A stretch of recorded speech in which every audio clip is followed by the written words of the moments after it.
Raya Syekh Ahmad Khatib Al-Minangkabawi yang hadir pada siang hari ini yang kami muliakan.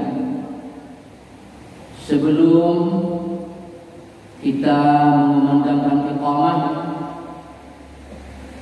kita mendengarkan terlebih dahulu tausiah zuhur atau ceramah zuhur dari guru-guru kita, sembari menunggu saudara kita yang sedang berwudu atau yang sedang menuju masjid raya ini untuk ikut sholat zuhur berjamaah.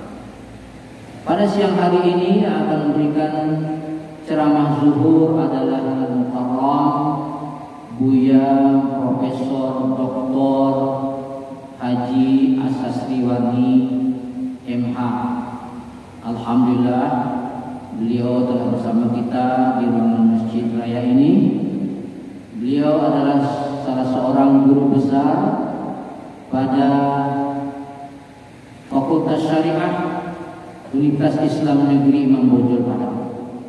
Untuk kehadiran beliau kita ucapkan banyak terima kasih. Bapak dan Ibu beserta saudara yang kami muliakan, marilah kita dengarkan secara bersama ceramah zuhur yang disampaikan oleh Buya Profesor Dr. Haji Asasriwani MH. Pada beliau dengan segala hormat kita persilahkan. Sekian dari kami. Wassalamualaikum warahmatullahi wabarakatuh. Bismillahirrahmanirrahim. Assalamualaikum warahmatullahi wabarakatuh. Alhamdulillahilladzi arsala rasulahu bil huda wa dinil haqq liyuzrahu 'alad dini kullih walau karihal musyrikun. Asyhadu an la ilaha illallah wahdahu la syarikalah wa asyhadu anna Muhammadan 'abduhu wa rasuluh. Allahumma pashalli wa sallim ala sayyidina Muhammad wa ala alihi wa ashabihi ajmain. Bapak-bapak, ibu-ibu, jamaah zuhur Masjid Raya Ahmad Khatib Al-Minangkabawi yang saya hormati, puji syukur kita sampaikan kehadirat ilahi Robbi atas kodrat, iradat, beserta keizinannya kita sudah dapat bersama-sama berkumpul di masjid ini. Salawat bering salam kita kirimkan kepada junjungan kita, Nabi kita, Sayyidina Muhammad sallallahu alaihi wasallam. Dengan agama yang dibawanya sampai saat sekarang kita masih tetap merasakan ketenangan, ketentraman, dan kebahagiaan.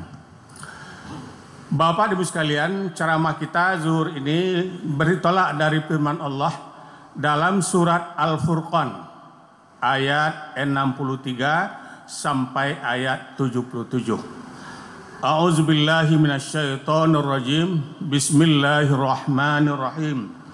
Wa ibadur rahmanil ladzi yamshuna 'alal ardi haunan wa idza khatabahumul jahiluna qalu salaman. Hamba-hamba Allah yang dicintai ataupun yang disayang Allah, ciri-cirinya adalah yang pertama, alladzi yamshuna 'alal ardi haunan, orang-orang yang tawaduk. Lawannya orang yang takbur. Maka Nabi mengatakan paman tadawa'a pakabara. Siapa yang tawaduk, rendah hati, akan ditinggikan oleh Allah. Tapi paman pakabara, tapi yang sombong kemudian akan direndahkan oleh Allah Subhanahu wa taala. Sombong itu sekalian sifat dari manusia sebenarnya, tetapi dikendalikan oleh agama yang kita miliki.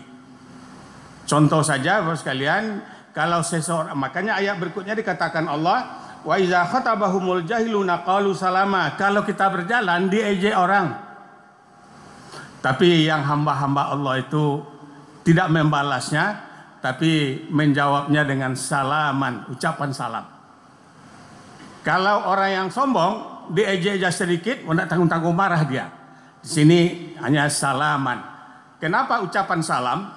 Di dalam salam itu seperti yang kita pahami, mengucapkannya sunat, menjawabnya wajib. Ada 3 doa yang terkandung di salam itu.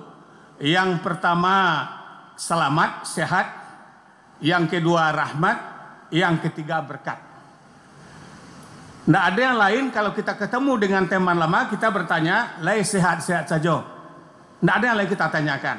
Kalau kita tanyakan sudah barang orang cucu, padahal tidak ini, mungkin tidak bercucu dia. Tapi pertanyaannya sehat atau tidak.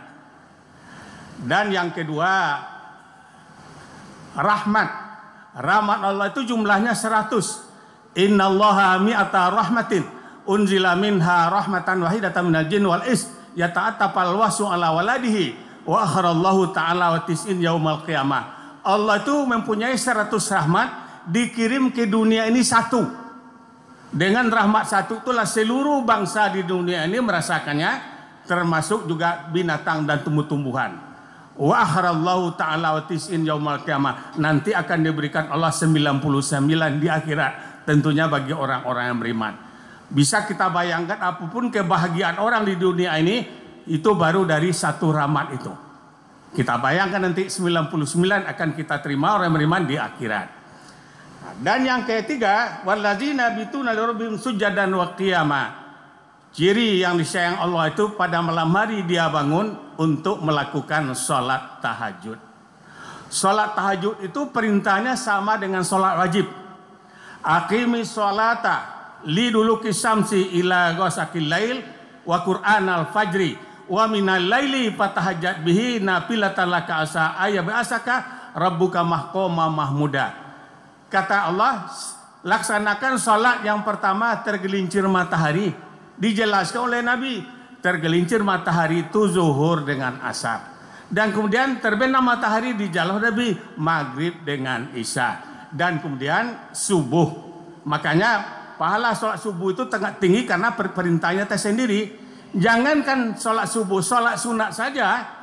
Kata Nabi, raka'atail qablal fajri khairu minad dunya wa ma fiha. Siapa yang bisa sholat sunat 2 rakaat sebelum sholat subuh, lebih baik dari dunia dan segala isinya. Itu baru sholat sunatnya, itu belum sholat subuhnya. Lebih baik dari dunia dengan segala isinya. Jangankan dunia, Kota Padang ini berapa nilainya, Sumatera Barat berapa, Asia berapa. Nah, ini lebih baik dari dunia dan segala isinya. Dan kemudian dikatakan Allah, waladzina yaquluna rabbana asrif anna azan jahannam. Orang itu tetap berdoa dia, ya Allah, terhindarlah kami dari azab neraka. Doa itu mukhul ibadah, otaknya ibadah. Itu makanya sering dia berdoa. Dan berikutnya dikatakan Allah, waladzina iza anfaqu lam yusrifu wa lam yaktur. Kalau orang itu berimpak tidak terlalu boros, tidak terlalu kikir. Kana baina zalik, antara keduanya itu. Jadi tidak terlalu boros dan juga tidak terlalu kikir. Cuma saja mungkin kalau di tempat lain biasanya kalau ada celengan di dalam dompet ada uang 100, ada uang 50, ada uang 20, ada uang 10, ada uang 5.000, ada uang 2.000, 3 usang 2 baru. Kalau orang belum biasa, yang usang dimasukkannya, yang baru untuk cucunya, itulah dia. Tapi kalau orang sudah terbiasa, tidak. Cuma saja kata Nabi, carilah uang kecil. Kenapa? Supaya tidak teringat terus dia. Kecuali kita dari rumah udah siap, uang 100 itu ada 5, nanti akan kita impakkan 1. Tapi kalau 1 di dompet, nanti 1 bulan pikiran kita ke impak yang 100 aja juga itu. Itu dia. Dan kemudian yang berikut, walladzina la yad'una Allah, orang itu tidak menyembah selain Allah. Kata Allah, wa minan nasi may yatakhizu min dunillahi andada yuhibbunahum kahubbillah. Ada sebagian manusia yang mencintai makhluk sama pula dengan mencintai saya, kata Allah. Tentu kita lihat dulu apa mencintai makhluk. Yang pertama mahabbah tabi'iyah, mencintai berdasarkan kebutuhan. Kalau orang itu lapar, ingatannya ke makanan. Kalau dia haus, ingatannya ke minuman. Sama juga waktu bulan Ramadan sebelum berbuka, rasakan habis semua, tapi setelah berbuka tidak lagi. Dan kemudian Allah katakan, huwallazi yusayyirukum fil barri wal bahri hatta idza kuntum fil fulki wa jarayna bihim birihin thaibatin wa farihu biha ja'at sarihun asifun wa ja'ahumul mawju min kulli makanin wa zannu annahum uhita bihim da'ullaha mukhlisina lahuddin. Sayalah yang membuat Anda bisa berlayar di samudra yang luas, kata Allah. Di tengah-tengah lautan yang luas itu air masuk dari seluruh penjuru. Pada waktu itu kata Allah, tidak satu pun yang tidak berdoa, ya Allah selamatkan kami sampai ke seberang. Ada yang bernazar puasa, ada yang bernazar impak ke masjid raya atau masjid terdekat. Tetapi kata Allah, lain anjaitana min hadhihi lanakunna minas syakirin. Kalau kesulitannya sudah hilang, lupa lagi dengan saya, kata Allah. Itu namanya mencintai makhluk sama dengan mencintai Allah. Saya bilang sering dengan mahasiswa sebelum ujian doanya tak tanggung-tanggung panjangnya. Tetapi setelah nomornya keluar tidak berdoa lagi dia. Sama juga dengan orang yang sedang sakit. Ya Allah, sehatkan juga lah, saya mau ke berjamaah ke masjid lagi. Tapi sudah sembuh, tidak lagi. Itu namanya mencintai makhluk sama dengan mencintai Allah. Dan yang kedua, mahabbarah wasafakan. Mencintai berdasarkan kasih sayang. Suami dengan istri, istri dengan suami, kakek dengan cucu, nenek dengan cucu, itu kan masih kasih sayang. Tapi akan terjadi perubahan. Waktu kita baru pesta perkawinan, 1 bulan setelah akad nikah sudah pesta, istri pulang kampung.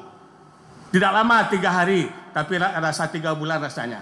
Tapi sekarang tetangga sebelah bertanya, kemana ibu pak? Tapi cucu lahir di mana? Di Jakarta. Lama ibu pilih sebulan. Nah, jadi terjadi perubahan. Itulah sekali.